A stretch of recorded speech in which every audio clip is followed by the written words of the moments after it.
പിതാവിൻ്റെയും പുത്രൻ്റെയും പരിശുദ്ധാത്മാവിൻ്റെ നാമത്തിൽ ആമേൻ. ആമേൻ. എല്ലാവർക്കും കർത്താവിൻ്റെ ദിവസത്തിൻ്റെ ഞായറാഴ്ചയുടെ സ്നേഹവന്ദനം. ഇന്ന് ജനുവരി 26. അമ്മേ പരിശുദ്ധ അമ്മേ, അമ്മേ പരിശുദ്ധമേ, ദൈവമാതാവേ, ദൈവമാതാവേ, അന്ന് അങ്ങ് കൃപാസനത്തിൽ പ്രത്യക്ഷപ്പെട്ട് വരാൻ പോകുന്ന മഹാദുരന്തത്തിൽ നിന്ന് രക്ഷപ്പെടാനും എല്ലാവർക്കും വേണ്ടി പ്രാർത്ഥിക്കുവാനും ആവശ്യപ്പെട്ടിട്ട് 20 വർഷം കഴിഞ്ഞ ഈ വേളയിൽ ഞങ്ങൾക്കും ഈ ദേശത്തിനും അങ്ങ് മധ്യസ്ഥം തേടി തന്ന എല്ലാ അനുഗ്രഹങ്ങൾക്കും കൃപകൾക്കും ഞങ്ങളിപ്പോൾ ഹൃദയം നിറഞ്ഞ നന്ദി പറയുന്നു. അമ്മേ പരിശുദ്ധമേ, ജപമാല മാതാവേ, സകല കൃപാസനം പ്രാർത്ഥനയോടും ചേർത്ത് ഞങ്ങളിപ്പോൾ പ്രാർത്ഥിക്കുന്ന ഈ കുടുംബത്തിന്റെ പ്രത്യേക നിയോഗം. മക്കളെ, ഇന്ന് ഞായറാഴ്ചയാണ്. ഇന്നത്തെ നിയോഗം പറയുക.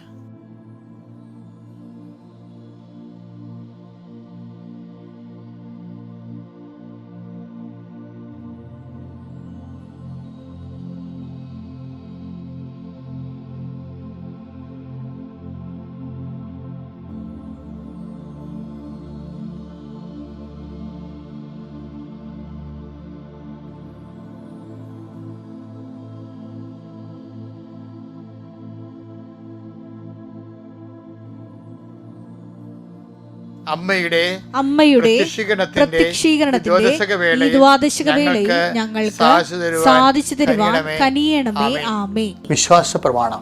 സർവശക്തനായ പിതാവും ആകാശത്തിന്റെയും ഭൂമിയുടെയും സൃഷ്ടാവുമായ ദൈവത്തിൽ ഞാൻ വിശ്വസിക്കുന്നു. അവിടുത്തെ ഏകപുത്രനും ഞങ്ങളുടെ കർത്താവുമായ ഈശോമിശിഹായിലും ഞാൻ വിശ്വസിക്കുന്നു.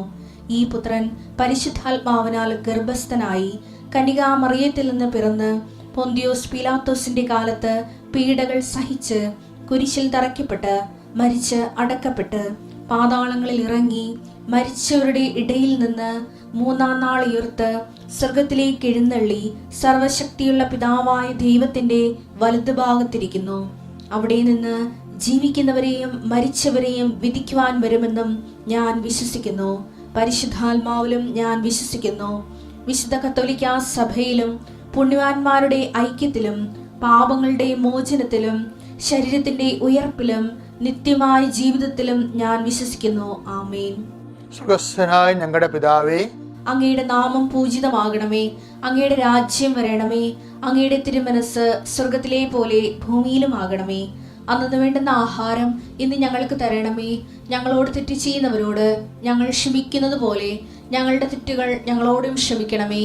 ഞങ്ങളെ പ്രലോഭനത്തിൽ ഉൾപ്പെടുത്തരുതേ, തിന്മയിൽ ഞങ്ങൾ രക്ഷിക്കണമേ. ആമേൻ. നന്മ നിറഞ്ഞ മറിയമേ, സ്വസ്തി. കർത്താവ് അങ്ങയുടെ കൂടെ സ്ത്രീകളിൽ അങ്ങ് അനുഗ്രഹിക്കപ്പെട്ടവളാകുന്നു.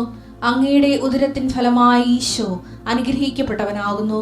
പരിശുദ്ധ മറിയമേ, തമ്പുരാന്റെ അമ്മേ, പാപികളായ ഞങ്ങൾക്ക് വേണ്ടി ഇപ്പോഴും ഞങ്ങളുടെ മരണസമയത്തും തമ്പുരാനോട് അപേക്ഷിക്കണമേ. ആമേൻ. അനുദിന അനുഗ്രഹ പ്രാർത്ഥനയ്ക്ക് വരാം. കർത്താവേ, ഇന്ന് ഞായറാഴ്ച ഒത്തിരി ഉത്തരവാദിത്തങ്ങൾ, ദേവാലയത്തിൽ ഉത്തരവാദിത്തം കഴിഞ്ഞാൽ മനുഷ്യർ മുഴുവൻ ഉത്തരവാദിത്തം ചെയ്യുന്ന ദിവസമാണിത്. ശരിയോ തെറ്റോ എന്നതിനേക്കാളുപരി മനുഷ്യൻ്റെ ജീവിതാവസ്ഥകൾ അങ്ങനെയായിപ്പോയി. കർത്താവ്, എങ്കിലും കർത്താവ് പരമാവധി അങ്ങിലേക്ക് കടന്നു വന്ന് വചനം വായിക്കുവാനും ദൈവികമായ കാര്യങ്ങൾ നിർവഹിക്കുവാനും അങ്ങയുടെ മക്കളെ സഹായിക്കണമെന്ന് പ്രാർത്ഥിക്കുന്നു. ഇന്ന് ലോകകാര്യങ്ങൾ ചെയ്യാനും ദൈവത്തിന് എതിരായിട്ടുള്ള കാര്യങ്ങൾ ചെയ്യാൻ പോലും കർത്താവെ ഞായറാഴ്ച ഉപയോഗിക്കുന്നവരുണ്ട്. അവരെല്ലാം അങ്ങ് അനുതാപത്തിലേക്ക് നയിക്കണമെന്ന് പ്രാർത്ഥിക്കുന്നു. കർത്താവെ, ജീവിത മാർഗങ്ങൾക്ക് വേണ്ടി, നാളെയുള്ള ജീവിത മാർഗങ്ങൾക്ക് വേണ്ടി യാത്ര ചെയ്യുന്നവരുണ്ടെന്ന്. ലീവിന് വീട്ടിൽ വന്നിട്ട് ഒരു ദിവസത്തെ ലീവാണ് കിട്ടുന്നത്. ബന്ധുക്കളെയും സ്വന്തപ്പെട്ടവരെയും ഒക്കെ കാണാം, ആശുപത്രിയിലൊക്കെ പോകാം, എല്ലാവരെയും കാണാം എന്നൊക്കെ വിചാരിക്കുന്നുണ്ട്. ഓരോ കാര്യങ്ങൾ, ഹോംവർക്കുകൾ ചെയ്ത് തീർക്കാം, റെക്കോർഡ് എഴുതി തീർക്കാം. അതുപോലെ തന്നെ പല പ്രോജക്റ്റുകൾ അരിയർ കിടക്കുന്നുണ്ട്, അതെല്ലാം എഴുതി തീർക്കാം എന്നൊക്കെ വിചാരിക്കുന്നവരുണ്ട്. കർത്താവ്, എങ്കിലും മൊബൈലിൽ നോക്കിയിരിക്കുന്ന കുറേ സമയം കാണുന്ന ആൾക്കാരും ഉണ്ട്. കർത്താവ്, ഇവരെല്ലാം നീ സന്ധിക്കണം.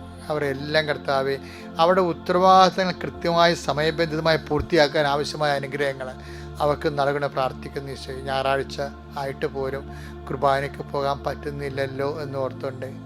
ഒരു വണ്ടിയോ ആരെങ്കിലും കൂടെ കൊണ്ടുപോകാനോ ഇല്ലെങ്കിൽ കുർബാനയ്ക്ക് പോകാൻ പറ്റത്തില്ല. മുതിർന്നവരെ, പ്രയാസപ്പെട്ടിരിക്കുന്നവരെ കൊണ്ടുപോകാൻ ചെറുപ്പക്കാർക്ക് വീട്ടിലോട്ട് താല്പര്യവുമില്ല. അവർ കുർബാന കൂടും, പക്ഷേ ആരെയും കൊണ്ടുപോകത്തില്ല. കർത്താവ്, അതുകൊണ്ട് സങ്കടപ്പെട്ട് വീട്ടിലിരിക്കുന്നവരുണ്ട്. അവർ ടി വിയിലെ കുർബാനയാണ് പലപ്പോഴും കൂടുന്നത്. എന്തു ആയിക്കോട്ടെ ഈശോയെ, അവർക്കൊക്കെ ഒരു അവസരം കിട്ടാൻ കർത്താവ് അവരുടെ വീട്ടിലൊരുത്ത് തേങ്ങ സഹിച്ചാണെങ്കിലും അവരെ വണ്ടിയിലാണെങ്കിലും ഓട്ടോറിക്ഷയിലാണെങ്കിലും കൊണ്ടുപോകാനുള്ളൊരു മാനസികാവസ്ഥ ഉണ്ടാക്കണം ഈശോയെ. അങ്ങയുടെ ആൾത്താരെ കാണാനും അങ്ങയുടെ പള്ളി കാണാനും ഒരിക്കലും അവർക്ക് അവസരം ഉണ്ടായിരുന്നു. അവരൊത്തിരി ജീവിച്ചതാണ് പള്ളിക്ക് വേണ്ടി. കർത്താവിൻ്റെ ആലയം കാണുമ്പോൾ തന്നെ അവിടെ മനസ്സ് കോരിത്തരിക്കും. അങ്ങനെയുള്ളവർ, പള്ളി മുട്ടിപ്പോയ ആൾക്കാർ തിരിച്ച് പള്ളിയിലേക്ക് ഒരു കാഴ്ച കാണാൻ, വാർദ്ധക്യകാലമാണെങ്കിലും ഒരു കാഴ്ച കാണാൻ ഇടയാക്കണം ഈശോയെ. അങ്ങനെ മക്കൾ കുറേ ആൾക്കാർ അങ്ങനെ ചെയ്യുന്നുണ്ട്. മാതാപിതാക്കന്മാരെ പള്ളിയിൽ കൊണ്ടുപോകണ്ടേ, എന്ത് പ്രയാസം, മല കയറിയും സ്റ്റെപ്പുകൾ കയറിയും കൊണ്ടുപോകുന്നവരുണ്ട്. അവരെല്ലാം കർത്താവ് മൊത്തം നിറച്ച് അനുഗ്രഹിക്കട്ടെ എന്ന് പ്രാർത്ഥിക്കുന്നു. ദൈവത്തിൻ്റെ കരുണ നിങ്ങളേക്ക് ആവശ്യിക്കട്ടെ. കർത്താവെ, അകലങ്ങളിൽ താമസിക്കുന്ന അന്യരാജ്യങ്ങളിലും അന്യദേശങ്ങളിലും താമസിക്കുന്നവരുണ്ട്. അവർക്ക് ഞായറാഴ്ച പള്ളി അടുത്തില്ലാത്തവരുണ്ട്. അവരെല്ലാം അമ്മമാരവരെ വിളിക്കുമ്പോൾ അവർ കുർബാനയുടെ കാര്യം പറയാനുള്ള ചങ്കൂറ്റ അമ്മമാർക്കുണ്ടാകണം. അല്ലെങ്കിൽ പിന്നെ നീ അമ്മയായിട്ട് കാര്യമില്ല, നീ വെറും തള്ള, പ്രസവിച്ച് കൂട്ടുന്ന തള്ള മാത്രമാണ്. അങ്ങനെ വരാതിരിക്കാൻ നീ എല്ലാ മക്കളും, നിന്നിൽ നിന്ന് അകന്നിരിക്കുന്ന എല്ലാ മക്കളും നീ വിളിക്കണം. അവർ കുർബാന കൂടിയോ, ഇന്ന് ഞായറാഴ്ചയാണല്ലോ എന്ന് ദൈവസ്നേഹത്തോടെ അവരെ സൗമ്യദേവ നീ ഓർപ്പിക്കണം. നിൻ്റെ കണ്ണടയുന്നവരെ നീ അത് ഓർപ്പിക്കേണ്ടി വരും. കാര്യം നിന്നെ അമ്മയാക്കുന്നത് അതാണ്. നീ ദൈവത്തിൻ്റെ അമ്മയാണ്. മാതാവിൻ്റെ ജോലിയാണ് നീ ഭൂമി ചെയ്യേണ്ടത്. ക്രിസ്തുവിനെ നിൻ്റെ മക്കളിൽ വളർത്തിയെടുക്കുക എന്നുള്ള ജോലി, അത് വലിയൊരു ജോലിയാണ്. അത് ചെയ്താൽ പിന്നെ ഒന്നും ചെയ്തില്ലെങ്കിലും കുഴപ്പമില്ല. കർത്താവിൻ്റെ തിരുസേന നിനക്ക് നിലനിൽപ്പ് കിട്ടും. എൻ്റെ കർത്താവിൻ്റെ ഉന്നതമായ ഞാൻ മക്കളെ ആശീർവദിക്കുന്നു. എൻ്റെ മക്കളുടെ എല്ലാം ഇനി കുറേ ആവശ്യങ്ങൾ വരുന്നുണ്ട്, കുറേ ഉത്തരവാദിത്തങ്ങൾ വരുന്നുണ്ട്. ചില ദിവസങ്ങൾ ഓർത്ത് നിങ്ങൾക്ക് എങ്ങനെ ചെയ്യും, എന്ത് ചെയ്യും, എങ്ങനെ ചെയ്യും എന്നോർത്ത് നീ വിഷമിക്കുന്നുണ്ടാകാം. നിന്നെ ഇപ്പം കർത്താവ് തണുപ്പ് പോലെ ആശീർവദിക്കും. ഞാൻ മാതാവ് എൻ്റെ നാക്കിൽ കയ്യെ പിടിച്ചിട്ടുണ്ട്. അപ്പോഴൊക്കെ തോന്നിയിരിക്കുന്നത് ഭയങ്കരമായ സുഖദമായ തണുപ്പാണ്. അതുപോലെ ദൈവം നിന്നെ തണുപ്പിക്കട്ടെ എന്ന് പ്രാർത്ഥിക്കുന്നു. നീ ഏതെങ്കിലും വിഷയത്തെ ഓർത്തോ, ഏതെങ്കിലും വ്യക്തികളെ ഓർത്തോ, നീ ഏതെങ്കിലും സംഭവത്തെ ഓർത്തോ, അല്ലെങ്കിൽ നിൻ്റെ കയ്യിൽ നിന്ന് വന്നൊരു കയ്യബദ്ധം ഓർത്തോ, അത് മറ്റുള്ളവർ അറിഞ്ഞു പോയിട്ടുണ്ടല്ലോ, അത് കേസാകുമല്ലോ, അല്ലെങ്കിൽ നിന്നെ ആക്ഷേപിക്കുന്ന ഓർത്തോ നീ എന്തെങ്കിലും തരത്തിൽ വിറങ്ങലിക്കുന്നുണ്ടെങ്കിൽ എൻ്റെ ദൈവത്തിലെ ഇപ്പം നിന്നെ ആശീർവദിക്കണം. അമ്മയുടെ മധ്യസ്ഥ ഈശോ നിന്നെ ആശീർവദിക്കും. നിന്നെ ഒന്നും ചുക്കും ചെയ്തില്ലാരും. നിന്നെ അനുഗ്രഹിച്ചിരിക്കും. നീ അതിജീവിക്കും. നീ ദൈവത്തിനെ കൊണ്ട് ജീവിക്കും. നീ ദൈവത്തിൻ്റെ സാക്ഷിയായിരിക്കുമെന്ന് നീ സ്വന്തമായിട്ട് പറയുക. അപ്പോൾ കർത്താവ് നിന്നെ കേസിൽ കുടിക്കുവരുണ്ട്. അവരുടെ മുമ്പിൽ കൂടി നീ അഭിമാനത്തോടെ കൂടി നീ ദൈവത്തിൻ്റെ കൈ പിടിച്ചുകൊണ്ട് പോകുന്ന ഒരു ഒരു കാലമുണ്ടാകും. ആ ദൈവസ്ഥത്തിൽ നമ്മൾ നോക്കി പാർക്കുകയാണ്. ദൈവത്തിൻ്റെ വസ്തു വിൽക്കാത്തവർ, വസ്തു തട്ടിച്ചെടുക്കുന്നവരുണ്ട്. അതുപോലെ കൈമോശം വന്നിട്ട് ഇന്ന് ആ വസ്തു നമുക്ക് ഉണ്ടായിരുന്നെങ്കിൽ എന്ത് മോശമായിപ്പോൾ അത് വിറ്റതെന്ന് ഓർത്ത് അങ്ങോട്ടും ഇങ്ങോട്ടും പഴി ചാരുന്നവരുണ്ടാകും. നിങ്ങൾ പഴികളൊന്നും ചാരേണ്ട കാര്യമില്ല. ദൈവം നഷ്ടപ്പെട്ടാൽ മാത്രമേ നമുക്ക് സങ്കടപ്പെടേണ്ട കാര്യമുള്ളൂ. ബാക്കി എന്ത് നഷ്ടപ്പെട്ടാലും എല്ലാം റീഫണ്ടബിളാണ്. എല്ലാം ദൈവത്തിൽ നമുക്ക് തിരിച്ചു പിടിക്കാൻ പറ്റും. അതുകൊണ്ട് അങ്ങോട്ടും ഇങ്ങോട്ടും കുറ്റം പറയാതെ ദൈവത്തിൽ ആശ്രയിച്ചുകൊണ്ട് ഒരുമിച്ച് പ്രാർത്ഥിച്ച് ഒരുമിച്ച് മുന്നേറുന്ന വിശുദ്ധമായ ദിവസമാണിത്. കർത്താവ് നിങ്ങൾ അനുഗ്രഹിക്കട്ടെ. കടങ്ങളുള്ളവരെ സംബന്ധിച്ച് പ്രാർത്ഥിക്കുന്നു. കടങ്ങളുടെ പേരിൽ കേസുള്ളവരെ സംബന്ധിച്ച് പ്രാർത്ഥിക്കുന്നു. അതുപോലെ തന്നെ വീട്ടിൽ നിന്ന് ഇറങ്ങാൻ പറ്റാത്ത സംബന്ധിച്ച് പ്രാർത്ഥിക്കുന്നു. കുടുംബത്തിൽ മക്കളും ഭാര്യ ഭർത്താക്കന്മാരും മാതാക്കന്മാരും തമ്മിൽ സംസാരമില്ലാതെ ചുമ്മാ ഓരോരുത്തർ വന്ന് ഓരോ സമയത്ത് ഉണ്ടച്ചും പോകുന്നല്ലാതെ അങ്ങോട്ടും ഇങ്ങോട്ടും സംസാരിക്കാതെ അങ്ങനെയുള്ള നരകം പിടിച്ച കുടുംബങ്ങളിലേക്ക് കർത്താവിൻ്റെ പ്രകാശം വീടുന്ന സമയമാണ്. അത് നീ ഇനി പ്രാർത്ഥിക്കേണ്ട. നിൻ്റെ പ്രാർത്ഥനയേക്കാൾ ഉപരി ഈ പ്രാർത്ഥന, ഈ അനുദിന ഡെയിലി ബ്രെഡ് എന്നുള്ള പ്രാർത്ഥന കർത്താവ് പറഞ്ഞിട്ടുണ്ട്, എന്നോട് പറഞ്ഞിട്ടുണ്ട്, എന്നെപ്പോൾ അഭിഷിക്തരോട് പറഞ്ഞിട്ടുണ്ട്. കർത്താവ് നീ ഏത് ഭവനത്തിൽ ചെന്നാലും ആ ഭവനത്തിൽ സമാധാനം ആശംസിക്കണം. ദൈവവേദന ഇന്ന് കർത്താവ് എനിക്കിന്ന് പൗരോഹിത്വത്തിൻ്റെ യോഗ്യതയാൽ ഞാൻ നിൻ്റെ കുടുംബത്തെ നോക്കിക്കൊണ്ട്, നിൻ്റെ ഹൃദയത്തെ നോക്കിക്കൊണ്ട്, നിൻ്റെ മുഖത്ത് നോക്കിക്കൊണ്ട്, നിൻ്റെ ശിരസിൻ്റെ മുകളിൽ കർത്താവിൻ്റെ നാമത്തെ കുറിച്ച് വരക്കുന്നു. നിൻ്റെ കുടുംബം അനുഗ്രഹിക്കപ്പെട്ടിരിക്കുന്നു. നിൻ്റെ കുടുംബം അനുഗ്രഹിക്കപ്പെട്ടിരിക്കുന്നു. ആർക്കും നിന്നെ തോൽപ്പിക്കാൻ പറ്റത്തില്ല. ഇപ്പം കാണുന്ന എല്ലാ ഇരുട്ടുകളും, എല്ലാ തകർച്ചകളും, എല്ലാ മരവിപ്പുകളും, മഞ്ഞ് എങ്ങനെയാണ് കാറ്റിൽ തുരത്തപ്പെടുന്ന പോലെ അതുപോലെ തുരത്തപ്പെടുകയും നീ ദൈവത്തിലേക്ക് സന്തോഷിക്കുകയും കർത്താവിൽ ആനന്ദിക്കുകയും ചെയ്യുന്ന കാലമായി അടുത്ത് വന്നിരിക്കുന്നത്. എൻ്റെ കർത്താവിനുമായ നാമത്തിൽ സഭയുടെ അധികാരത്തിൽ കുരിശിൻ്റെ അടയാളത്തിൽ ദൈവശക്തി അനുഗ്രഹിക്കപ്പെടട്ടെ. Price the Lord. എൻ്റെ പ്രിയപ്പെട്ടവർ, നമ്മൾ ഇന്ന് വായിക്കുന്ന സുവിശേഷം മത്തായിയുടെ സുവിശേഷം 4:16. അന്ധകാരത്തിൽ സ്ഥിതി ചെയ്തിരുന്ന ജനങ്ങൾ വലിയ പ്രകാശം കണ്ടു. മരണത്തിന്റെ മേഖലയിലും നിഴലിലും വസിച്ചിരുന്നവർക്കായി ഒരു ദീപ്തി ഉദയം ചെയ്തു. അതായത് ഈശോനെ കുറിച്ച് പറയണാണേ. ഈശോ കഫർനാമിൽ എത്തിയപ്പോഴും പറഞ്ഞതാണത്. ഈ മരണത്തിന്റെ മേഖല എന്ന് പറഞ്ഞാൽ എന്താണ്? ആൾക്കാരെല്ലാം ഇങ്ങനെ ഷോക്കടിച്ച് മരിച്ചു വീഴുന്ന മേഖലയാണ്. അതൊന്നുമല്ല. മരണത്തിന്റെ മേഖല എന്ന് പറഞ്ഞാൽ പാപത്തിന്റെ മേഖലയാണ്. എന്താണ്? പാപത്തിന്റെ ശമ്പളം, വേതനം, മരണം. റോമ 6:22. പാപത്തിന്റെ വേതനം മരണമാണ്. അപ്പൊ മരണത്തിന്റെ മേഖല എന്ന് പറയുമ്പോൾ എന്തിന്റെ മേഖലയാണ്? പാപത്തിന്റെ മേഖലയാണ് മരണത്തിന്റെ മേഖല. ഇപ്പൊ പാപത്തിന്റെ മേഖലകൾ എന്ന് പറയുന്നത് എന്താണ്? ഒരു ചെറിയ പാവം ഉണ്ടായാൽ മതി. ആ പാവമായിട്ട് ബന്ധപ്പെട്ട് അതിൻ്റെ ഈ വാഴ വിത്ത് പോലെയാണ് പാപം. ഒരു വാഴയ്ക്ക് കുറേ വിത്തുണ്ടാവും അല്ലേ? അതുപോലെ ഒരു പാപത്തിന്, ഒരു തലപ്പെട്ട പാപത്തിന് കുറേ കുഞ്ഞു പാപങ്ങളുണ്ടാവും. അത് പാപത്തിൻ്റെ മേഖല എന്ന് പറയണത്.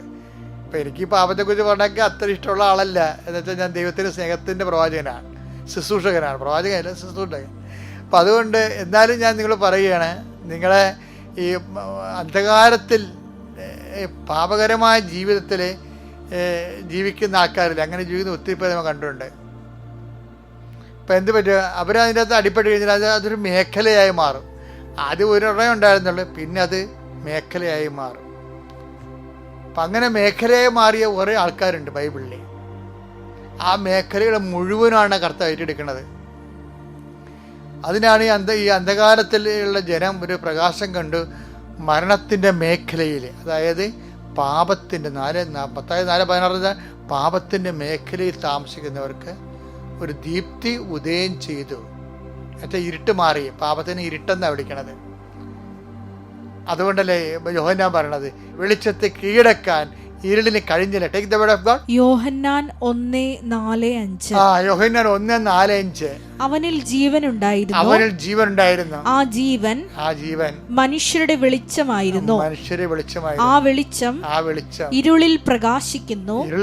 അതിനെ കീഴടക്കാൻ ഇരുളിന് കഴിഞ്ഞില്ല. അതാണ് സംഭവം. പാപത്തിന്റെ അന്ധകാരത്തിരിക്കുന്നവരും മരണത്തിന്റെ മേഖല എന്ന് പറയുന്നത് എന്താണ്? പാപത്തിന്റെ മേഖലയാണ്. പാപത്തിൻ്റെ മേഖല എന്താണ്? അവർക്കൊരു ദീപ്തിയുള്ള ഉദയം ചെയ്യണത് എന്ന് വെച്ച് കഴിഞ്ഞാൽ ഇരുട്ടിൽ ഒരു പ്രകാശം. അപ്പോൾ ആ ഇരുട്ട് എന്താണ്? പാപം തന്നെയാണ്. അതുകൊണ്ടാണ് പറയണത്, അതിനെ കീഴടക്കാൻ ഇരുട്ടിന് കഴിഞ്ഞില്ലെന്ന്. അതായത് എൻ്റെ ദൈവത്തിലെ നീ ഒരു പാപാവസ്ഥയിലാണെങ്കിലേ, ഞാൻ പാപം എൻ്റെ വീഴാതെ എപ്പോഴും ഇങ്ങനെ എൻ്റെ നെഞ്ചത്തിടിച്ച് നടക്കേണ്ട കാര്യമില്ല. നീ എന്ത് ചെയ്യണമെന്ന് അറിയാം. അതാവും പശ്ചാത്താപമൊക്കെ ഉണ്ടാകണം. പക്ഷേ നീ ദൈവസ്നേഹം, ഞാനേ കുമ്പസാരിക്കാൻ വരുന്നവരൊക്കെ ഞാൻ പറയേ, ദാറ്റ്സ് ഓക്കെ. അതൊക്കെ നിങ്ങൾക്ക് ഇങ്ങനെ കുറേ പാപങ്ങൾ റിപ്പീറ്റ് ചെയ്യുന്നുണ്ട്, ഐ നോ ഇറ്റ്. അപ്പോൾ നിങ്ങൾ ഓവറായിട്ട് അതിനെക്കുറിച്ച് ചിന്തിച്ച് വാകരപ്പെടേണ്ട. നിങ്ങൾ എന്ത് ചെയ്യണമെന്ന് അറിയാവോ? സൽപ്രവൃത്തികൾ നിങ്ങൾ ചെയ്യണം. ഇരുട്ട് കൂടുമ്പോൾ നമ്മൾ എന്ത് ചെയ്യണത്? ഇപ്പോൾ രാവിലെ ഭയങ്കര ഇരുട്ടല്ലേ രാവിലെ, പക്ഷേ സൂര്യൻ ഉദിച്ചു വന്നപ്പോൾ ഇരുട്ട് എവിടെ പോകുന്നത് കണ്ടില്ല. അതുപോലെ തന്നെ പാപത്തിന് സംഭവിക്കണേ. അതേ ക്രിസ്തു ഉദിച്ചു കഴിഞ്ഞാൽ, ക്രിസ്തുവിൻ്റെ നാമത്തിൽ സൽപ്രവൃത്തികൾ പെരുകി വരുമ്പോഴേ പാപത്തിൻ്റെ ഇരുട്ടുകൾ മാറി വരും. അപ്പം നിങ്ങൾ ഇരുട്ടിനെ ഫോക്കസ് ചെയ്യേണ്ട, വെളിച്ചത്തെ ഫോക്കസ് ചെയ്യണം. പാപത്തെക്കുറിച്ച് കൂടുതൽ ചിന്തിച്ച് വിഷമാകേണ്ട, സൽപ്രവൃത്തി ദൈവസ്നേഹ പ്രവൃത്തികൾ വർദ്ധിപ്പിക്കണം. അപ്പം താനെ പാപം ചെയ്യാനുള്ള പ്രവണത തന്നെ അസ്ഥിരപ്പെട്ടു പോയിക്കൊള്ളും. Oh so have a good day. ദൈവം നിങ്ങളെ അനുഗ്രഹിക്കട്ടെ. Praise the Lord. അത്യപൂർവ ദൈവാനുഭവങ്ങൾ ഇനി നിങ്ങൾക്കും സ്വന്തം. ഈ യൂട്യൂബ് ചാനൽ ഇതുവരെ സബ്സ്ക്രൈബ് ചെയ്തിട്ടില്ലെങ്കിൽ ഇപ്പോൾ തന്നെ സബ്സ്ക്രൈബ് ചെയ്യുക. ഈ വീഡിയോ ഇപ്പോൾ തന്നെ നിങ്ങളുടെ സുഹൃത്തുക്കൾക്ക് ഷെയർ ചെയ്തുകൊണ്ട് കർത്താവിന്റെ പ്രേക്ഷിതരാകുക.